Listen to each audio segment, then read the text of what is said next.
con las noticias más relevantes del 2016. Los investigadores de la Universidad de Washington publicaron un estudio en Science sobre cómo crear en un laboratorio una proteína que podría servir para la creación de vacunas universales contra la gripe.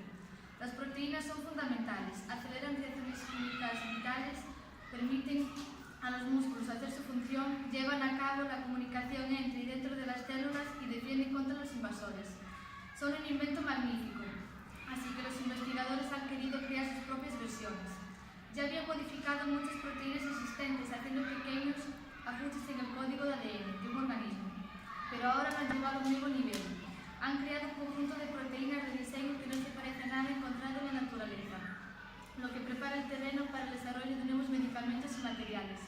Estas proteínas han sido diseñadas desde cero gracias a programas de ordenador que pueden predecir su comportamiento.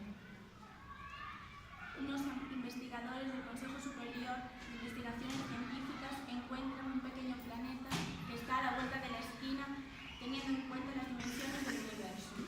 El Consejo Superior de Investigaciones Científicas denominó a este exoplaneta Próxima B, situado en la órbita de la estrella Próxima Centauri, la más cercana al sistema solar.